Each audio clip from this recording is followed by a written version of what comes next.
Welcome back to the Naked Bible Podcast. In the last podcast episode, we continued our series on studying the Bible in light of its various types of literature, its literary genres. We're going to continue that effort in this episode and shift gears into the New Testament. I'll be quoting from a couple of scholarly journal articles in this episode, and so I've placed the references for those articles on the podcast website, www.nakedbiblepodcast.com, under the Bibliography and Resources tab by episode. I want to look today at two familiar episodes in the life of Jesus. The incident where he walks on the water and his disciples think they are seeing a ghost, and his appearances to the disciples after his resurrection. It may sound surprising, but the ancient world of which the New Testament was part actually had many stories about ghosts and what scholars call post-mortem appearances of the dead. As such, these sorts of stories, as scholars have collected and studied them, form genres. And since they form genres, story types, so to speak, there are stock elements in each of these genres that came to be expected by readers in the ancient world. In other words, when somebody wrote a ghost story or a story about someone coming back from the dead in the Greco-Roman period, there were expected components in those stories. There was a way you wrote one if you were an effective writer and communicator. Now, taking all that into consideration, New Testament scholars look at how the New Testament writers both utilized and subverted these genres and their elements in their attempts to communicate what it was they experienced and believed about Jesus. You've probably heard preachers or Christian apologists claim that the New Testament stories about Jesus' resurrection and his miracles are unique. That's actually a bit misleading. The New Testament writers both conform to and subvert these genres. What do I mean? Well, on one hand, scholars know that the New Testament writers utilize virtually all the expected ghost story elements in writing about Jesus' appearance on the sea, as well as the elements expected in post-mortem appearances. In that sense, there isn't much that's new. Even details like Jesus eating by the seaside and his challenge to Thomas to touch his body and his wounds after the resurrection. Those sorts of things can be found in classical Greek sources about ghosts and post-mortem appearances. In Greco-Roman literature, sometimes ghosts were conceived of as physical. Now that might sound odd, especially when it comes to the resurrection. It might make you wonder what's different then if that's the case. Well, the difference and the subversion of the literary elements of these genres comes when the writers recast certain elements or combine them in bizarre ways or sort of go beyond them, as though the stock ways of describing a ghost or a person back from the dead just aren't good enough to describe what's going on with Jesus. And frankly, that's the point. Let's take both literary categories in order. We'll begin with the story of Jesus walking on the water and the disciples' misapprehension, that's being kind, that they were seeing a ghost. There's a recent scholarly article on this subject using a literary approach by Jason Robert Combs entitled "A Ghost on the Water? Understanding an Absurdity in Mark chapter 6, verses 49 through 50. And that was published by the Journal of Biblical Literature in 2008. Again, the reference is on the website. Now, if you can handle Greek, I recommend reading that article. I think you'll find it fascinating. If you don't read Greek, let me quote part of the author's conclusion. Writing about Mark's version of the incident with Jesus walking on the water, Combs says, quote, Mark presents several themes typical of classical ghost stories before diverging in a significant way. It is night, the time when there is at least the threat of phantoms looming. Jesus sees the disciples struggling to cross the lake against the wind and begins to walk toward them as light from the dawning sun has barely begun to illuminate their surroundings. It's the perfect time to see a phantom. Yet it's not the nighttime hour nor the dim-lit sky to which Mark attributes the disciples' misconstrual of Jesus. Instead, he implies that their misunderstanding comes from, quote, seeing him walking on the sea, unquote. That's Mark 6:49. The irony is that Mark suggests that the disciples thought that Jesus was a ghost when they witnessed him doing the one thing, at least according to Greco-Roman ghost stories and their elements, doing the one thing that ghosts absolutely cannot do, and that is walk on water, unquote. Now, I'm hoping you follow the point that Combs is trying to make here.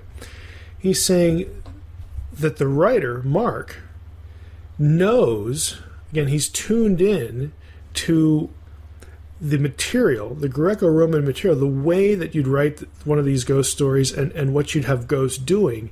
But he has Jesus walking on the water. And so the literate reader of Mark would have known that, no, wait a minute, this can't be a ghost because ghosts don't walk on water.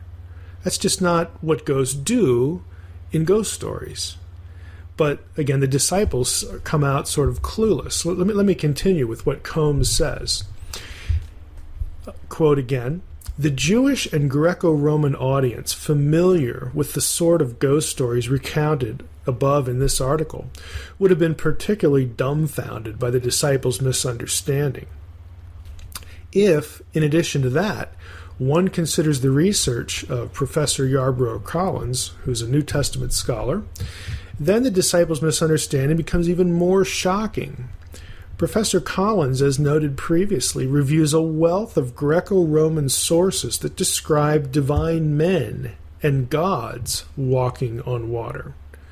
With so many prominent accounts, Mark's audience would have certainly understood Jesus' water walk in terms of divine manifestation, and yet the disciples in Mark do not.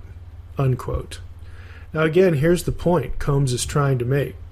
Anyone familiar with the literature, the literary elements of a ghost story, would have known that Mark was not describing a ghost. He was describing a god, some divine figure. Mark cast the disciples as basically spiritually clueless or blind to something that should have been obvious. One more quote. Combs adds, quote, in Mark, the disciples' insistence on believing the absurd seems to emphasize to the extreme their failure to believe in Jesus. This is exactly what Mark records. After Jesus identifies himself, Mark describes the astonishment of the disciples, their lack of understanding, and the reason for that lack. Their hearts were hardened. That's Mark 6:51 and 52. The disciples' lack of understanding has long been recognized as a Markan theme that appears throughout the gospel. Here it forms a striking narrative portrayal of cognitive dissonance. The disciples clearly want Jesus to be something that he's not, to the point that they are willing to believe the absurd when Jesus approaches them as something much grander than they had imagined. Gods and divine men walk on water. Ghosts do not. But when the disciples see Jesus walking on the water, they believe the impossible rather than the obvious. Unquote. When it comes to the post-mortem resurrection accounts, shifting gears now to this other material about Jesus, another scholar, Deborah Thompson Prince, has produced an important literary study of how post-mortem appearances are described in classical Greek literature. Her article is entitled The Ghost, quote-unquote, of Jesus, Luke 24 in light of ancient narratives of post-mortem apparitions. That was published in the Journal for the Study of the New Testament in 2007. I'll quote from her work as we continue, but listeners should know, again, that I've posted two images of two appendixes at the end of her article. The appendixes list out the characteristics of post-mortem apparition appearances in Greco-Roman literature and how the gospel writers apply and subvert them in their descriptions about Jesus. So after you're done listening here, I invite you to go up and take a look at that. Now, back to Prince's article, focusing specifically as she does on Luke 24. After a thorough investigation of the elements of post-mortem appearances in Greek literature, Prince writes this, quote, "I submit that the method at work in Luke 24 is an attempt to disorient the reader in order to reconfigure the traditions known to the author and the reader in light of the disciples' extraordinary experience of the resurrected Jesus. After all, Luke can only describe Jesus' post-resurrection appearances with the vocabulary and literary models he has at his disposal. But what if these are deemed inadequate for his purpose, and no one type of apparition is thought sufficient to represent what the disciples had experienced? In this case, Luke would be left with insufficient language and models. If, however, all possible models are incorporated, thereby displaying the breadth and magnitude of Jesus' resurrected presence, while at the same time the limitations of each model are highlighted, then the author is able to work within the parameters of the literary and cultural expectations of the audience to express a phenomenon that surpasses those expectations." Unquote. As with the earlier episode in Mark, a literate reader in the early Christian centuries would have read the accounts of the resurrected Jesus and known that the writer was just at a loss to describe what the disciples had experienced. It would have telegraphed a simple but profound message, like something like this. Hey, we'll do the best we can to describe this, but all the ways you and I are used to thinking about a return from the dead, they just don't cut it. This is beyond anything we can adequately express. Once again, I hope you'll be encouraged and motivated to read your Bible in its own context, using the resources I discussed in earlier episodes of the podcast. You can find this sort of material. You just have to know where to look.